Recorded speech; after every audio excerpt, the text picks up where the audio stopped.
ଚିଲିକାର ମଙ୍ଗଳାଯୋଡ଼ିରେ 6ତମ ଜାତୀୟ bird festival Khordha ବିଧାୟକ ପ୍ରଶାନ୍ତ ଜଗଦେବ ଅତିଥି ଭାବେ ଯୋଗ ଦେଇଥିଲେ।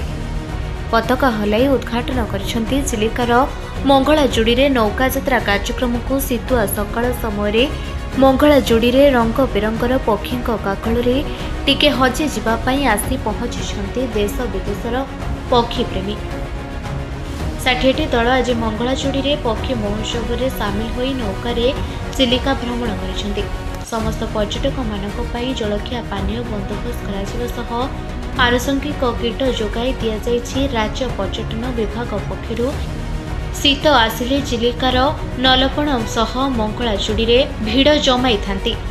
ରଙ୍ଗ ବେରଙ୍ଗର ଦେଶୀ ବିଦେଶୀ ପକ୍ଷୀମାନଙ୍କୁ ଅତି ନିକଟରୁ ଦେଖିବା ସହ ପକ୍ଷୀମାନଙ୍କ କାକଳିରେ ହଜି ଯିବା ପାଇଁ ଭିଡ଼ ଜମାଇଛନ୍ତି ଦେଶୀ ବିଦେଶୀ ପର୍ଯ୍ୟଟକ। ସେହି ମଙ୍ଗଳାଯୋଡ଼ିରେ ଏବେ ରାଜ୍ୟ ପର୍ଯ୍ୟଟନ ଏଥିରେ ପର୍ଯ୍ୟଟକମାନେ ଚିଲିକା ଡାଙ୍ଗରେ ବୁଲି ପକ୍ଷୀ ଦେଖିବା ସହ ମଙ୍ଗଳାଯୋଡ଼ିରେ ପକ୍ଷୀ ଗ୍ୟାଲେରୀରେ ବିଭିନ୍ନ ପକ୍ଷୀମାନଙ୍କ ସମ୍ପର୍କରେ ଜାଣିପାରିବେ। ଏହାସହ ଫୁଡ୍କୋର୍ଟରେ ବିଭିନ୍ନ ଚିଲିକା ଜାତୀୟ ଖାଦ୍ୟର ମଜା ନେଇପାରିବେ। ଏହାସହ ମଙ୍ଗଳାଯୋଡ଼ିର କିଭଳି ଅଧିକ ବିକାଶ କରାଯାଇପାରିବ ସେନେଇ ସମସ୍ତ ପ୍ରକାର ପ୍ରୟାସ ଖୋର୍ଦ୍ଧା ବିଧାୟକ ପ୍ରଶାନ୍ତ ଜଗଦେବ ତାଙ୍କ ପ୍ରତିକ୍ରିୟାରେ ପ୍ରକାଶ କରିଛନ୍ତି।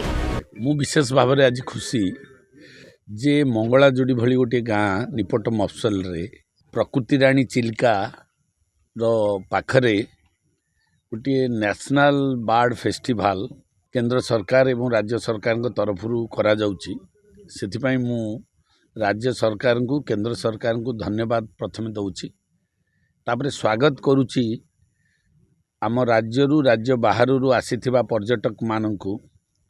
ସେମାନଙ୍କର ଉତ୍ସାହ ଏ ବାର୍ଡ ଫେଷ୍ଟିଭାଲରେ ସାମିଲ ହେବେ ଏବଂ ବୁଲିକିରି ସମସ୍ତ ପ୍ରକାର ବାର୍ଡକୁ ମାନେ ଆନ୍ତର୍ଜାତିକ ସ୍ତରରୁ ଆସିଥିବା ବାର୍ଡ ପକ୍ଷୀମାନେ ବିଭିନ୍ନ ଦେଶରୁ ଆସିଛନ୍ତି ଏବଂ ଲୋକମାନେ ବି ବିଭିନ୍ନ ଦେଶରୁ ଆସିଛନ୍ତି।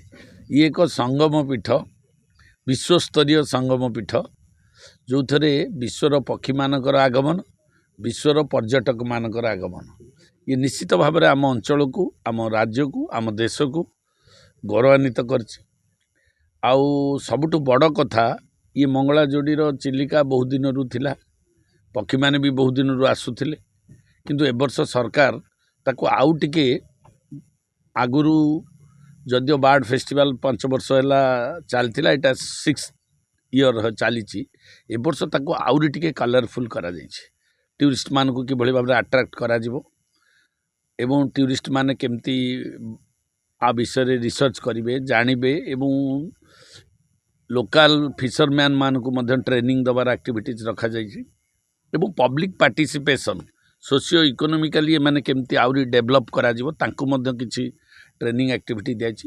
ଏ ଫେଷ୍ଟିଭାଲ ମାଧ୍ୟମରେ ଇଣ୍ଟିଗ୍ରେଟେଡ୍ ୱେରେ ପର୍ଯ୍ୟଟକଙ୍କୁ ଖୁସି କରିବା, ନୌକା ମତ୍ସ୍ୟଜୀବୀମାନଙ୍କୁ ଏବଂ ଡଙ୍ଗା ଚାଳକମାନଙ୍କୁ, ସର୍ବୋପରି ପିଲାମାନଙ୍କୁ ଏବଂ ମହିଳାମାନଙ୍କୁ କିଭଳି ଭାବରେ ଏଥିରେ ଇନଭଲ୍ଭ କରାଯାଇପାରିବ କରିକିରି ଟୁରିଷ୍ଟମାନଙ୍କୁ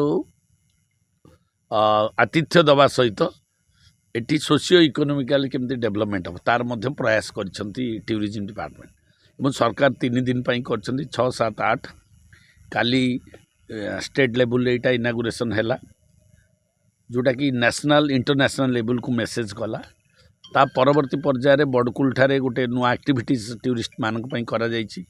ଯେହେତୁ ବଡ଼କୁଲରେ ନଳବଣ ଅଛି ପକ୍ଷୀମାନଙ୍କ ପାଇଁ ଦେଖିବା ପାଇଁ, ତା ସହିତ ମଧ୍ୟ ସେଠି ଗୋଟେ ଫିସର୍ସ ମ୍ୟାନ୍ ମାନଙ୍କର ନୌଚାଳକମାନଙ୍କ ଭିତରେ ଗୋଟେ ପ୍ରତିଯୋଗିତା କରାଗଲା, ଯେଉଁଠିକି ଡେପୁଟି ଚିଫ୍ ମିନିଷ୍ଟର ଆସିଥିଲେ ଏବଂ ଫରେଷ୍ଟ ଡିପାର୍ଟମେଣ୍ଟ ମଧ୍ୟ ଏଥିରେ ଇନଭଲ୍ଭ ହେଇଛି। ୱାଇଲ୍ଡ ଲାଇଫ୍ ଡିପାର୍ଟମେଣ୍ଟ କାମ କରୁଛି ଏବଂ CDAର ବି ସପୋର୍ଟ ମିଳିଛି। ଇଏ ସମସ୍ତଙ୍କୁ ନେଇକିରି ଆକ୍ଟିଭିଟିଜଟା ଚାଲିଛି ଆଉ ଜିଲ୍ଲା ପ୍ରଶାସନ ବି ସମ୍ପୂର୍ଣ୍ଣ ସହଯୋଗ ଦେଇଛି। ମୁଁ ଆଶା କରୁଛି ଆକୁ ଆହୁରି ବ୍ୟାପକ ସ୍ତରରେ ଆରକୁ ୟୁଟିଲାଇଜ୍ କରାଯିବ। ଆପଣ ଦେଖୁଛନ୍ତି ଏଇଠି ବର୍ତ୍ତମାନ ଚିଲିକାର ଯେଉଁ ଅବସ୍ଥା ଅଛି, ଯେଉଁ ପୋତି ହେଇଯାଇଛି, ସେ ଚିଲିକା ଡେଭଲପମେଣ୍ଟ ଅଥରିଟି ମାଧ୍ୟମରେ ଗଭର୍ଣ୍ଣମେଣ୍ଟ ଅଫ୍ ଇଣ୍ଡିଆକୁ ପ୍ରପୋଜାଲ୍ ଯାଇଛି ଏବଂ ମନ୍ତ୍ରୀ ମଧ୍ୟ ଯାଇଥିଲେ, ଆମର କଥାବାର୍ତ୍ତା କରିକି ଆସିଛନ୍ତି।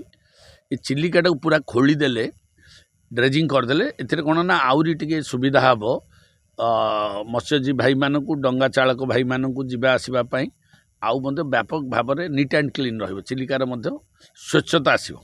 तो से प्रति ध्यान दबा एवं ता सहित तांकर मिनिमम जो एंटरटेनमेंट सेंटर एवं ये टॉयलेट कॉम्प्लेक्स ये आउ वाच टावर ये सब टिके आवश्यकता तैयारी करार अच्छी सरकार से ध्यान देइछंती एवं ये सरकार आसिला परे 40 कोटी टंका व्यवस्था करा वार्स डिपार्टमेंट थ्रू रे कार्यक्रम हम आगामी दिन में आमे आपको गोटे बहुत सरस सुंदर विश्व पर्यटन क्षेत्र भाव में मान्यता